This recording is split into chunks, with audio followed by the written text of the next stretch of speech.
We all experience the lockdown differently depending on the country we're in or our specific circumstances. Now, states and countries are opening up, and with that, our lives wake up to new realities. We'll bring you stories from around the world as how people experience the lockdown and what their lives look like in its aftermath.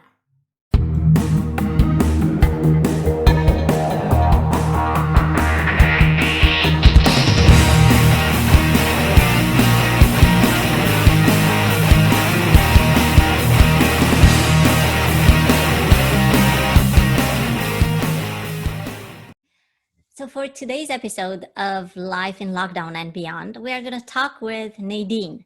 Nadine is born in Germany and she has started on a trip around the world when the lockdown caught up with her in Colombia. Judging by her Instagram feed, she seemed like she was locked down in paradise. But we're going to find out in a few minutes how that experience truly is for her. First, Nadine, tell us when did your trip around the world start and how many countries you visited before you were locked down in Colombia? I started my trip around the world in December last year, so December 2019. And I started in Peru. I visited Ecuador after. I visited Cuba. And then Colombia. How long were you in Colombia when the lockdown caught up with you there? Well, I was just here for about 10 days. I came to Minca, and I think after 2 days here, things started closing down, like restaurants and cafes. Then the official lockdown came, but the hostel was still open. And our owner of the hostel I'm staying here, he gave us the opportunity to stay if we want to. Or we can go home if we want to, but the quarantine here was very, very strict. He said nobody's getting out of the hotel or coming inside. So if you leave, you cannot come back. So when the lockdown was imposed, how did you find out about it? Did you make the decision to stay in Colombia, or you're forced to stay there, didn't have a chance to go back to Germany? How was that experience for you? I had options to go home. I mean, in that time, it was still, we had flights to Germany, or even now you have emergency flights. But going home for me means that I would have to go to my parents' place because I don't have a place anymore in Germany where I would live. And I would have to go through at least 3 airports to get home, which means being in touch with people, being in contact, risking that I will get the virus and then bringing it home to my family. And right now in my parents' house, my sisters live there too. So I would just, I would have 4 people that I might put in risk of getting the virus as well. The embassy knows that I'm here, but they also know that I decided to stay. And for me, for now, it's fine because everything that I have to do work-wise, I can do it from here. And I'm safe here. I know that we have food, we have everything we need here.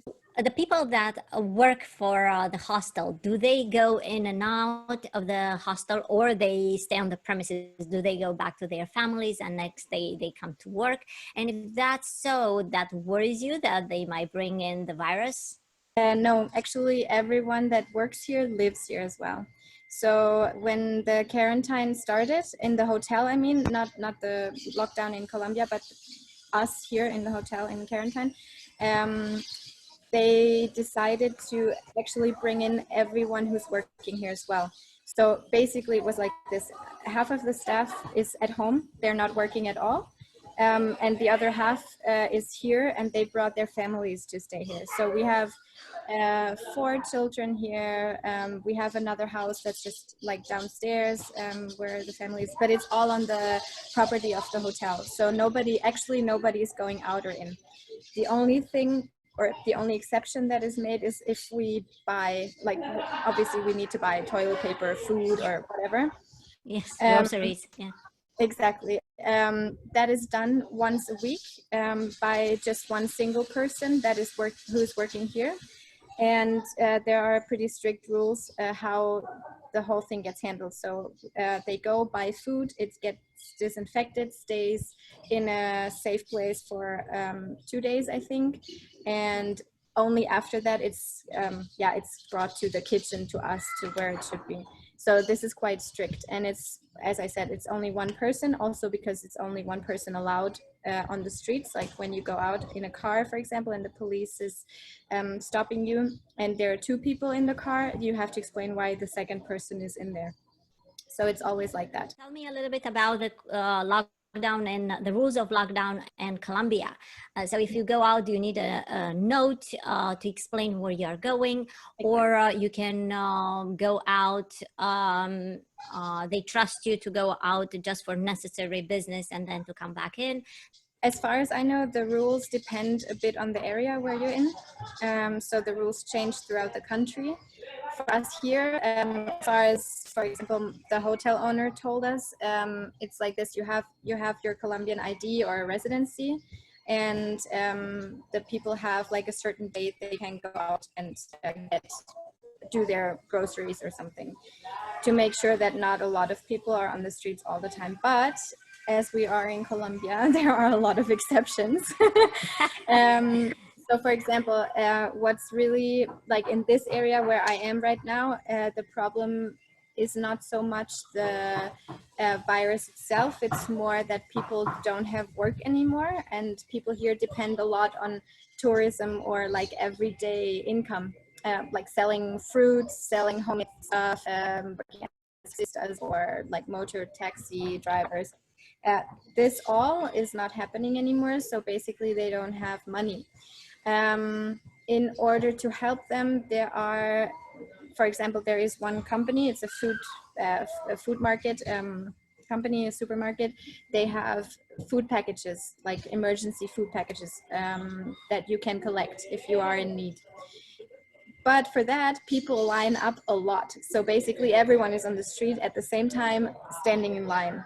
Is the area where you are in an epicenter for the virus, or there are just a few cases? There are just a few cases. Actually, one of the guys here from our hostel, who's also a guest, he had to go to the hospital for some other reason. And he said the hospital is quite empty, because obviously nobody's working and people try to not go. So it was good for if you have any other reason to go to the hospital. Now is the time because nobody's in there. Do you think these lockdown measures make sense, at least in that area? Do you think they are too restrictive? You know, if the curve goes up here quickly with the cases and they all have to go to the hospital and everything, the health system here would break down. They don't have the capacities and opportunities and possibilities that we have in Europe or in the United States. You are paying your way through this lockdown? Yeah. Or did they make a discount, or did they accommodate in some way? I mean, these are extraordinary circumstances. Yes, so they made certain exceptions and tried to figure out a way to make it easier for all the people who decided to stay. So in total, we are, if I'm not mistaken, 12 people, 12 guests that's here. Which countries are they the guests from? Mostly Europe. So it's UK, Lithuania, Spain, Germany, Greece, Netherlands, Finland. So yeah, mostly Europe. So very cosmopolitan. Yes. So tell me about life in that hostel, because I've seen amazing amazing pictures on Instagram with you guys doing yoga by the pool, and it seems like the perfect place to be locked down in. So tell me. A lot worse. That is true. No, so as I said, the prices, they arranged some prices for us who stayed here, so we don't have to pay a lot anymore. In dollars, I would pay like about $4 for a night. Yeah, about €3.50 in euros. Then we have breakfast, we have lunch, and we have dinner. That is still cooked by, we still have 4 chefs here, or 4 people who work in the kitchen. So they make very delicious food every day for us, which is amazing. Of course. Yeah, so that's really nice. And yeah, now it's more like a family, so everybody's kind of helping or washing plates or but yeah, the most important part about life here is that we have a lot of mango and avocado trees. That's like the thing here. I saw you're making like avocado, no, mango jams, and I mean, tell me about that. Are you in a forest of in the middle of a mango forest, or? I mean well, the people here in Colombia don't call it jungle, but it for us, like for people outside of Colombia, maybe this would be a jungle because if you go around on the property just here, you have I haven't counted, but you have a lot of mango trees. And the season was just now. I mean, it was like April, like March, April, May is like mango season. So you have no idea. I cannot put that in words, the amount of mangoes we have had in the last few days or weeks. So that's Are why. they And also tastier? Are they they're tastier mangoes there than the mangoes we get in the regular supermarkets in Europe and the US? definitely, and they're much smaller. They're like this size, like a small apple size, and not as big as we know them. We would know them a little bit bigger. So it's another type of mango, and they're much sweeter, or not. I don't want to say sweeter, but they have more taste. And also because here it's really warm, they get rotten fast, so that's why we're collecting them and try to just make different things out of it, like puree, jam, for like cocktails, for example, or something. Of course. Do you have happy hours? A lot of happy hours? We do sometimes, yeah. And then now, just like maybe a week ago, the avocado season started, so it's just getting there. But also you have mango avocado salad, which is really good. And now we can make that. uh, so yeah, that's like one big part of life here, definitely. So And then you're helping the staff on the property to harvest mangoes and avocados and yeah, also preserve them. I mean, make things out of them, right? yeah. So do you think they're going to use that to maybe get some income later in the year, or what do you think they would use that for? No, it's just like this. What we find here, it's just for our use, actually. Okay. Yeah, this is just for here. So because nobody can leave the hotel, and I mean, they cannot sell it anyways right now.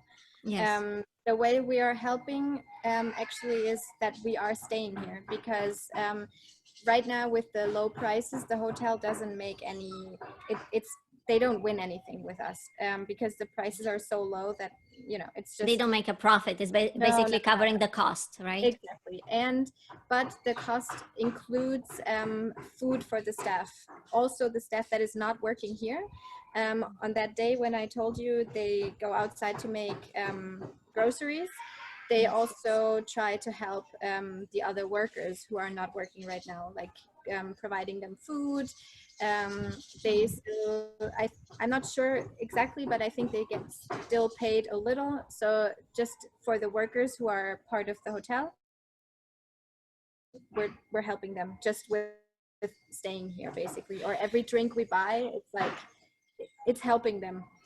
So it seems That's how we. this employer is really a conscious employer trying to do the best out of this situation and helping the guests, helping the staff, Yes. really helping everybody. I wanted to ask you, do you think this pandemic is a message that the universe or the nature is trying to send to us as humans, and what would that message be? I think so, honestly, yes. And the message is just, I guess, really simple. Just, take a breath, all of us. I think we overused our planet in the last few years, decades, um, including me. I mean, I'm flying a lot, for example, which is not a great thing. But traveling means you have to move somehow. If you take a step back and maybe take a breath, we could probably all think of ways that we could improve just these things, like maybe take buses more often, or maybe reduce plastic, or not eat meat every day 3 times, but maybe just once a week or some, like just little things, but I think they would help. The planet somehow just takes back what we took for a long, long time. You are telling me that you guys are about 12 people in that hostel, each from different countries, different skills, and you put all your skills together and you made a daily schedule. And tell me how that is all happening.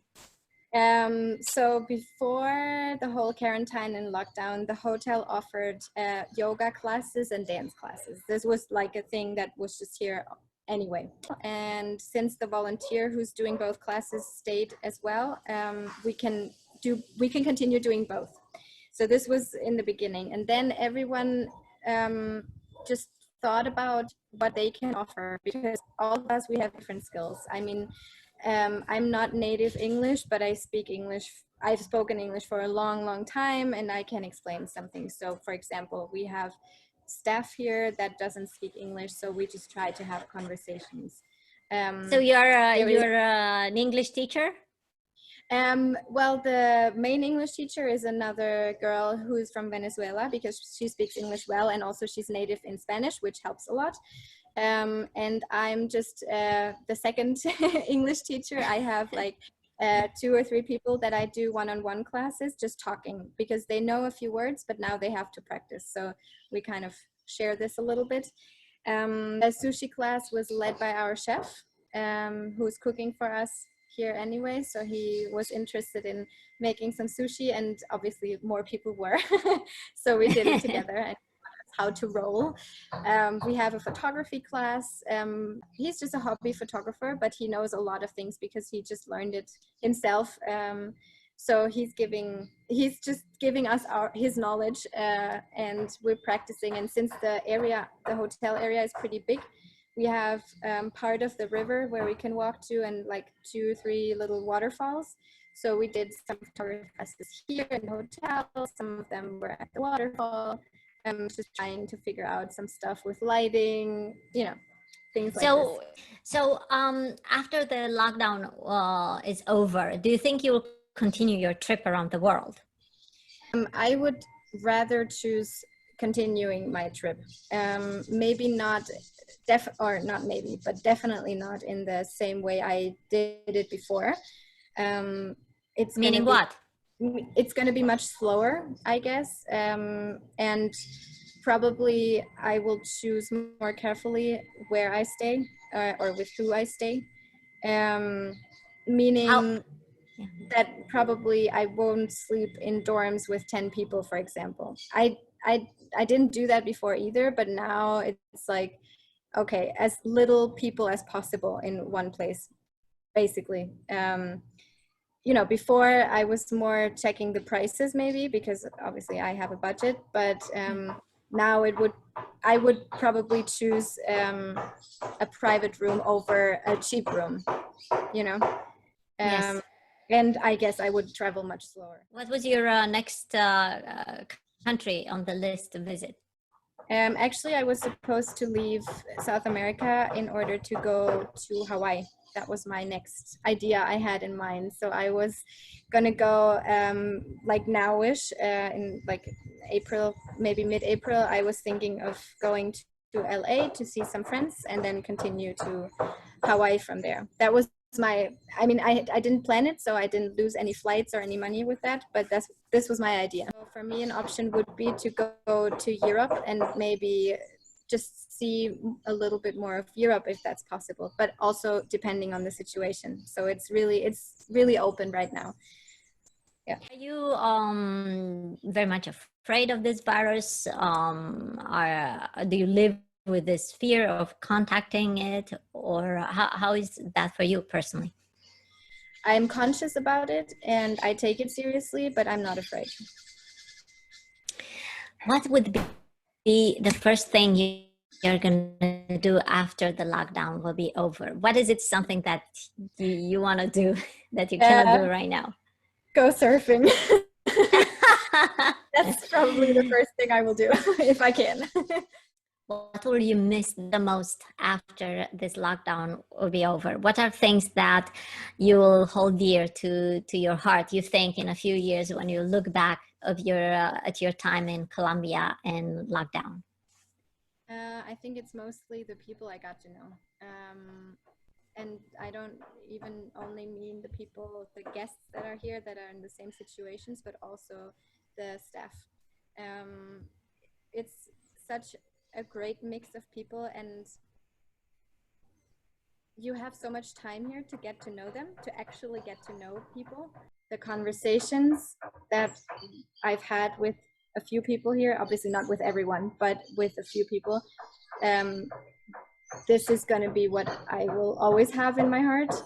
And also just the thing how the whole community here works and what we did for each other or how we respected each other. I think these are two things that I will always keep with me. In a way, you're looking forward to changing this routine to go to new experiences. You think you're ready to move on, or Actually, I'm still quite good. I don't need to change it. I think this amount of time that I've had here, um, I found quite good routines for myself that I've forgotten a little bit, that I've now had the time to rediscover. And like what? like, for example, just a morning routine, like doing yoga or any activity in the morning. I did that a few years ago, most of the days, and I don't know, the last 2 years maybe, or a little bit more, maybe 3 years, it's become normal to just like wake up, go to the office, work, and like do other things. And I even now traveling, because you're moving a lot, it's hard to It's get a hard to keep a routine. Yeah. but now actually when I don't do exercise in the morning, my body tells me, hey, hello, I want my routine. Mm. So that's quite good, and I think I needed this amount of time to get back to this. So it basically sets you up for the day, right? What you do in the Yeah, morning. totally. And it's And super. you keep working, right? While you travel and while you're there, you keep working, you keep your job in Germany. Yeah. Do you think uh, are you afraid for your job? I was a little bit worried about it in the beginning when the lockdown started, because I work as a freelancer, so I would be the first person they would tell, okay, let's not do it anymore. Contractors go first, right? Yeah, exactly. But actually, I have to say, I have two bigger clients that I'm working for, and both of them are very positive and try to like take the best out of the whole situation. And they are full of ideas, very positive, and they want to have new things ready for after the quarantine, for after lockdowns. So I have quite a lot of work, which is great. So I'm right now I'm not worried. I still have my projects, and it's fine. That's amazing. These are German companies. One is in Switzerland and one is from Germany. Yeah. So, what do you think life will be like after the lockdown? In Colombia or in Europe? I think it's quite different. Everywhere. I mean, I was thinking in Europe, for example, people it's customary people to kiss twice, right, when they meet, and to hug. Yeah. Do you think that would change? How do you think things are, gonna change in Europe or? Things will be different in the beginning, but then on the other hand, I know that it's a relief to maybe actually see each other again. I'm not sure if it's going to be like hugging and then be like, maybe not. I'm not sure. I mean, we have to see. I can't tell, really. Nadine, thank you so much for telling us how life in lockdown is in Colombia, in a beautiful hostel in the jungle. We very much appreciate your story, and thank you. And maybe we'll have you again before the lockdown is over or immediately after. Thank you so And much. yeah, thank you. Thanks for having me.